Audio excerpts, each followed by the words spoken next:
నమస్తే, welcome to Suman TV. ప్రస్తుతం మనతో పాటు ఉన్నారు celebrity homeopathy doctor Chetan Raj గారు. సార్ తో మాట్లాడి హెల్త్ గురించి మరికొన్ని అప్డేట్స్ తెలుసుకుందాం. నమస్తే సార్. నమస్తే మేడం.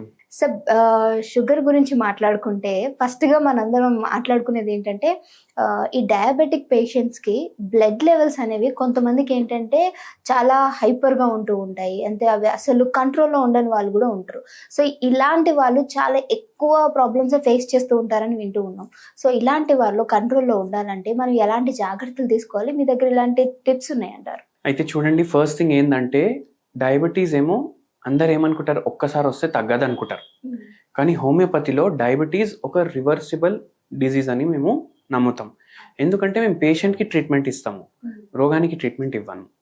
అండ్ మోర్ ఓవర్ మేము అందరు పేషెంట్కి బాడీ ప్రకృతి ప్రకారం మందులు ఇస్తాం అండ్ టిప్స్ కూడా చెప్తాం ఎట్లా మీరు తగ్గించుకోవచ్చు అనేసి. ఇప్పుడు చాలా మంది ఏం తప్పు చేస్తారు, వాళ్ళకు అర్థం కాదు ఎంత తినాలి, ఎట్లా ఎక్సర్సైజ్ చేయాలి. ఇప్పుడు మనం ఏమంటాం పేషెంట్కి, ఎక్సర్సైజ్ చేసుకోండి, జర తక్కువ తినండి, బయట తినకండి అనేసి, ఆయిల్ ఫుడ్ ఎక్కువ తినొద్దు అనేసి అంటాం. అయితే ఏం తప్పులు అవుతాయి అది మనం డిస్కస్ చేద్దాం. ఫస్ట్ థింగ్ మనం ఏం చెప్తాం, ఆయిల్ ఫుడ్స్ ఎక్కువ తినకండి, డీప్ ఫ్రైడ్ ఫుడ్స్ ఎక్కువ తినకండి. పేషెంట్లు ఏమనుకుంటారు, అరే ఏవి ఫ్రైడ్ ఉంటాయి అవి తినొద్దు అంటున్నారు డాక్టర్ అనేసి అంటారు. కానీ యాక్చువల్గా ఏమవుతుంది ఇప్పుడు నేను చెప్తాను. ఇప్పుడు చాలా మందికి ఎట్లా అలవాటు ఉంటుంది అంటే బయట కూడా 2-3 సార్లు తింటారు వాళ్ళు. కానీ అరే మనం ఫ్రైడ్ తినట్లేదు కదా, మనము దోశ తినేద్దామని అనుకుంటారు. ఇప్పుడు వడ తినాలనిపిస్తుంది కానీ దోశ తింటున్నాం, ఎందుకంటే వడ ఫ్రైడ్, దోశ ఫ్రైడ్ కాదు. కానీ బయట మీరు నోటీస్ చేస్తే వాళ్ళు దోశ వేసినప్పుడు దాని మీద ఆయిల్ కూడా బాగా వేస్తారు, అంటే తవా ఫ్రై చేసేస్తారు దాన్ని. అవునా కాదు? మనం ఇంట్లో దోశ వేసుకుంటే ఆయిల్ తక్కువ వేసుకుంటాం, వాళ్ళు బయట ఎందుకు ఆలోచిస్తారు, ఆయిల్ ఏమో బాగా వేసేస్తారు. అప్పుడే మంచిగా వస్తుంది కూడా, టెక్స్చర్ వస్తుంది, క్రిస్పీ ఉంటుంది. అయితే మనము ఇట్లా ఆలోచించాలి, ఆయిల్ ఆ డిష్ లో ఎంత వాడుతున్నారు. ఫ్రైడ్ ఫుడ్ తినొద్దు అంటే అర్థం ఏంటంటే ఎక్కువ ఆయిల్ మీ బాడీలో ఉంటుంది అనేది కూడా ఆలోచించాలనుకుంటా, ఎంత ఉంది అనేది ఆలోచించాలి. సో మీరు ఇట్లా దోశలు తింటే కూడా వితౌట్ ఆయిలే తినండి. మళ్ళీ ఇంకోటి ఏంటంటే కర్రీస్ చేసుకుంటాం కదా ఇంట్లో, కర్రీస్ చేసుకుంటే మనం పోపు పెట్టేటప్పుడు ఆయిల్ వేస్తాం, పోపులో ఏమో ఇట్లా ఫ్రై చేస్తాం, కరివేపాకులు, మిరపకాయలు అవన్నీ. ఆ ఆయిల్ క్వాంటిటీ కూడా చాలా తగ్గించాలి. మీరు కర్రీ వండిన తర్వాత, సాంబార్ వండిన తర్వాత, రసం వండిన తర్వాత మీరు చూడాలి, మీ ఆ గిన్నెలో పెడతారు కదా దాంట్లో పైన ఆయిల్ తేలుతుందా. మీకు ఆయిల్ మీరు పోపు పెట్టిన తర్వాత అంతా మిక్స్ చేసినాక మీకు పైన ఆయిల్ కనిపించొద్దు, అంటే ఏ మోతాదులో వాడాలనేది ఆడియన్స్ అర్థమైంటుంది. సో ఈ తప్పులు చాలా మంది చేస్తారు. ఒకసారి ఇలా అనుకుంటే యాక్చువల్ గా మన నిలువ పచ్చడిలో ఇంకా దారుణంగా ఉంటుంది కదా సార్ ఆయిల్. అవును. సో అవి డయాబెటిక్ పేషెంట్స్ కి చాలా డేంజర్ అని చెప్పచ్చు. ఇప్పుడు ఎక్కువ ఆయిల్ ఉంది, ఎక్కువ మీరు డీప్ ఫ్రై చేసిండ్రు, కుకింగ్ అప్పుడు ఎక్కువ ఆయిల్ వాడినరు అంటే అది కొంచెం ప్రాబ్లమాటికే ఉంటుంది. మళ్ళీ రీయూజ్ చేస్తారు ఆయిల్ని. ఇప్పుడు ఫ్రైలు చేసుకున్నారు, ఫ్రైమ్సో అప్లాలో ఏవో ఫ్రైన్ చేసుకున్నారు, ఆయిల్ తీసి ఏం చేస్తాం, మళ్ళీ స్టోర్ చేసుకుంటాం, అదే కర్రీస్లో వాడతాం. అట్లా రీయూజ్ చేయొద్దు ఆయిల్. అదే ఏదైనా సరే భయ్, ఏం పోతుంది, మన హెల్త్ కన్నా ఎక్కువ అయితే కాదు కదా, అవునా కదా? 100 కోసం ఆలోచిస్తాం, తర్వాత లక్షలు పెట్టాల్సింది అయిపోతుంది. అది ఆ తప్పు చేయొద్దు. మళ్ళీ వెరీ ఇంపార్టెంట్లీ ఏదంటే ఏ ఆయిల్ వాడాలి. ఇప్పుడు ఏ ఆయిల్ వాడాలంటే అవకాడో ఆయిల్ బెస్ట్, కానీ అవకాడో ఆయిల్ కాస్ట్లీ ఉంటుంది చాలా. సో అవకాడో మీరు అఫోర్డ్ చేయగలిగితే వాడండి, లేదంటే ఆలివ్ ఆయిల్ వాడండి, అది జర మీడియం ఉంటుంది రేట్. అది కూడా మాకు జర ఎక్కువ అనిపిస్తుంది బై అంటే మీరు కోకోనట్ ఆయిల్ వాడండి. కష్టం సార్ కోకోనట్ అంటే. సరే, మీరు ఎప్పుడైనా తిన్నారా కోకోనట్ ఆయిల్ తో వండుకొని? మళ్ళీ మీరు ఎట్లా చెప్తారు కష్టం అనేసి? అంటే అది మన బాడీకి సెట్ కాదు, ఎందుకంటే ఆ స్మెల్ కూడా డిఫరెంట్ వస్తుంది అనేది తెలుసు సార్. ఇప్పుడు కేరళ ఉంది కదా, అవును, కేరళలో వాళ్ళు కోకోనట్ ఆయిలే వాడతారు. అవును, అక్కడ డయాబెటిక్ వాళ్ళ రేట్ కూడా తక్కువ ఉంటది, హైపర్ టెన్షన్ వాళ్ళు తక్కువ ఉంటారు, ఒబేస్ వాళ్ళు తక్కువ ఉంటారు, వాళ్ళు కోకోనట్ ఆయిల్ వాడతారు. మళ్ళా వండినప్పుడు మీకు స్మెల్ రావచ్చు, వండిన తర్వాత ఎటువంటి స్మెల్ రాదు, టేస్ట్ లో కూడా మీకు డిఫరెన్స్ ఉండదు. అయితే ఒకసారి ట్రై చేయండి, దాని తర్వాత మీకు తెలుస్తుంది. మళ్ళీ ఇది ఆయిల్ గురించి చెప్పినాను నేను. ఇప్పుడు రైస్ ఉంటది, రైస్ తినొద్దు అనేసి అంటారు, ఎందుకంటే దాంట్లో కార్బోహైడ్రేట్ ఎక్కువ ఉంది.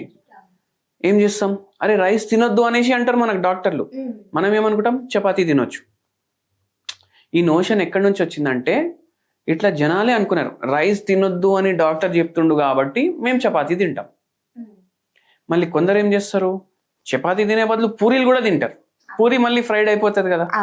సో ఏం చేయండి అంటే మీరు రైస్ తినకుండా మీరు జొన్న రొట్టె తినండి. ఒక పూట ఒకటే జొన్న రొట్టె తినండి. మధ్యాహ్నం మీరు తింటే రైస్ తినండి, కానీ ఎంత తినాలనిపిస్తుంది దాని సగం క్వాంటిటీ తినండి. అయితే 50% క్యాలరీస్ అయితే మనం తీసేసినాము, 50% క్యాలరీస్ మన బాడీలో పోతాయి. మీరు దీని మీద ఏం చేయండి అంటే కర్రీ క్వాంటిటీ ఎక్కువ వాడండి. కర్రీ క్వాంటిటీ ఎక్కువ వాడితే మీరు రైస్ తక్కువ తింటారు, కర్రీ ఎక్కువ తింటారు. అప్పుడు ఏమవుతుంది, మళ్ళీ అక్కడ బ్యాలెన్స్ క్రియేట్ అవుతుంది. ఫైబర్ ఎక్కువ పోతుంది, విటమిన్స్ పోతాయి, మినరల్స్ పోతాయి, వాటర్ కూడా ఎక్కువ ఉంటుంది. సో అవి ఫుల్నెస్ ఇస్తాయి మన కడుపుకి. అరే నిండిపోయింది. కార్బోహైడ్రేట్ కి సంబంధించినదంతా తీసుకోవాలి. కార్బోహైడ్రేట్ తగ్గించాలి. మనం ఏమైనా తింటున్నామంటే దీంట్లో ఎంత కార్బోహైడ్రేట్ కంటెంట్ ఉంటుంది అనేసి ఆలోచించాలి. ఒకవేళ ఆలోచించే టైం కూడా లేదంటే నేనే చెప్తా ఎట్లా సింపుల్ గా మీరు ఎట్లా చూసుకోవచ్చు అనేసి. అయితే ఫస్ట్ థింగ్ అంటే ఏంటంటే కార్బోహైడ్రేట్స్ చాలా ఎక్కువ ఫ్రైడ్ ఫుడ్స్లో ఉంటాయి. Packed foods, fried foods, so అవి అవాయిడ్ చేయండి. బిర్యానీలు ఇవి అవాయిడ్ చేయండి. మళ్ళీ ఈ బర్గర్లు, పిజ్జాలు ఇవన్నీ ఉంటాయి కదా, అవి అవాయిడ్ చేయండి. స్వీట్ ఉన్న వస్తువుల్లో కూడా అయితే ఉంటాయి, ఖచ్చితంగా ఉంటాయి. సో ఇవి ఎక్కువ తినకండి. ఇట్లా మనం జర లెవెల్లో పెట్టుకోవచ్చు. ఇట్లా మన దగ్గర ఒక పేషెంట్ కూడా వచ్చి పేషెంట్ ఏజ్ వచ్చేసి ఒక 45 years ఉండే, అన్మ్యారీడ్ పేషెంట్ ఉండే. ఏమైంది, షుగర్ ఎప్పుడు స్టార్ట్ అయింది అని అడిగినాము. 10 years బ్యాక్ స్టార్ట్ అయింది సార్ అన్నారు. 10 years బ్యాక్ స్టార్ట్ అయింది అంటే ఎందుకు 35 years లో వస్తుంది షుగర్? జనరల్ గా ఎక్కువ జనాలకు ఆ ఏజ్ లో రాదు, 40, 45, 50 తర్వాత షుగర్ వస్తుంది. 35 years లోనే ఎందుకు వచ్చింది అంటే ఏమైనా స్ట్రెస్ ఉండేనా, టెన్షన్ ఉండేనా అని అడిగినాం. అయితే అవును సార్ ఉండే సార్ టెన్షన్. అంటే ఏమైందంటే నేను ఒక పెళ్లి చూపులకు పోయినా, అమ్మాయిని నేను ఇష్టపడిన, అమ్మాయి నన్ను ఇష్టపడాను. 6 months గ్యాప్ ఉండే పెళ్లికి. 6 months గ్యాప్ ఉండేసరికి మేమిద్దరం మాట్లాడుకుంటుండే ఇద్దరు మంచిగా సెట్ అయింది మాకు. కానీ ఆ అమ్మాయిది డెత్ అయిపోయింది సడన్ గా. సో దాని తర్వాత ఏమైందంటే 1 year తర్వాత మా మమ్మీకి కూడా క్యాన్సర్ డిటెక్ట్ అయ్యి మా మమ్మీ కూడా చనిపోయింది. సో అప్పటి నుంచి నాకు ఫుల్ టెన్షన్ ఉండే. 1 year 2 years పడ్డది నేను దాన్ని బయటికి రావడానికి. నేను జాబ్ కూడా చేయలేదు. ఆ మూమెంట్ లో ఈయనకు డయాబెటీస్ వచ్చేసింది. ఇట్లా స్ట్రెస్ వల్ల కూడా వస్తుంది డయాబెటీస్. అయితే ఈ పేషెంట్ కి మనం డైట్ చూసినాము ఏమేమి తింటారు అనేసి. నేను రైస్ అయితే అస్సలు తినను సార్, నేను స్వీట్స్ అయితే అస్సలు తినను సార్ అనేసి అన్నారు. చాయ్లో కూడా చక్కెర వేసుకొని అన్నారు. అయితే మనకు ఇవి వింటే ఏమనిపిస్తుంది, డైట్ ఏమో కరెక్ట్ చాలా బాగుంది అని. మళ్ళీ ఏమేమి తింటారంటే జొన్న రొట్టెలు తింటాను, చపాతీలు తింటాను, టిఫిన్లు తింటే కూడా నేను మార్నింగ్ టిఫిన్ ఒకటి తింటా. సరే ఇప్పుడు క్వాంటిటీ చెప్పండి అనేసి చెప్పిన. నేను మార్నింగ్ నేను టిఫిన్లు తింటే 1 plate ఇడ్లీ, 1 plate వడ, అంటే 2 plates బయట తింటాను. మళ్ళీ మధ్యాహ్నం నేను పుల్కాలు తింటాను, ఎన్నంటే ఒక 6 తింటాను అన్నారు. మళ్ళీ నైట్ ఏం తింటారంటే జొన్న రొట్టె కానీ తింటా, రాగి ముద్ద కానీ తింటా అనేసి అన్నారు. జొన్న రొట్టెలు ఎందుకు తింటారంటే 4 తింటాను అని చెప్పిండ్రు. అయితే ఏమైపోతుంది, మనకు క్యాలరీస్ తగ్గిస్తాం మనం జొన్న రొట్టెని, కానీ క్వాంటిటీ తక్కువ ఉంటే ఏమైపోతుంది, మళ్ళీ అంతే క్యాలరీస్ పోతాయి. అర్థమైందా మీకు? హెల్దీ మీరు తింటున్నారు, మీరు అనుకుంటున్నారు, మళ్ళీ జ్యూసులు కూడా తాగుతాను అనేసి అన్నారు. మళ్ళీ ఆయన తప్పు చేసేది ఏంది, జ్యూస్ లో ఏమో చాయ్లో చక్కెర వేసుకోవద్దు అని అంటారు, జ్యూస్ లో షుగర్ ఉంటది. నేను చెప్పిన హోల్ ఫ్రూట్ తినాలి మీరు. హోల్ ఫ్రూట్ తింటే మీరు మోసంబిల్ తింటున్నారు. హోల్ ఫ్రూట్ తింటే ఎన్ని తింటారు, 1 or 2 అంతే. కానీ జ్యూస్ తాగితే ఒక్కొక్క గ్లాస్ లో 5-6 మోసంబిల్ పడతాయి. 4 ఎక్కువ పోతున్నాయి కదా, ఎక్స్ట్రా యాడెడ్ షుగర్ కూడా వెళ్తుంది, ఫైబర్ కూడా తీసేస్తారు కదా. అరే అవునా సార్, నేను ఇవన్నీ ఎప్పుడు ఆలోచించలేదంటారు.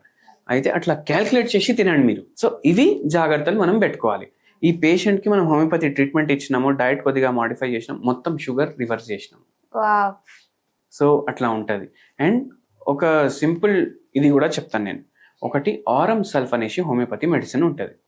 ఇది బంగారం తోటి ప్రిపేర్ చేస్తాం, గోల్డ్ తోటి ప్రిపేర్ చేస్తాం. ఏం చేయాలంటే 0.9 పొటెన్సీ తీసుకోవాలి. 0.9 పొటెన్సీ తీసుకొని నిమ్మకాయ రసం తీసుకోవాలి 1 glassలో వితౌట్ యాడింగ్ షుగర్. ఈ 0.9 పొటెన్సీ 4 pills వేయాలి దాంట్లో. గోరువెచ్చని నీళ్ళన్నా ఓకే, నార్మల్ నీళ్ళన్నా ఓకే. ఇది డైలీ మార్నింగ్ 1 గ్లాస్ తీసుకోవాలి. మనకు జర హెల్ప్ చేస్తుంది. పూర్తిగా షుగర్ రివర్స్ అవుతుంది అనేసి చెప్పట్లేదు నేను, హెల్ప్ చేస్తుంది. పూర్తిగా రివర్స్ అవ్వాలి అంటే మీరు మనకు కన్సల్ట్ చేస్తే మీ ప్రకృతిని బట్టి మేము మెడిసిన్ ఇస్తాం. ఓకే, బాడీ తత్వాన్ని బట్టి. ఫుల్లీ రివర్స్ చేసుకోవాలంటే పేషెంట్ టు పేషెంట్ మందులు చేంజ్ అవుతాయి. ఓకే సార్, చాలా చక్కటి ఇన్ఫర్మేషన్ అందించారు. Thank you.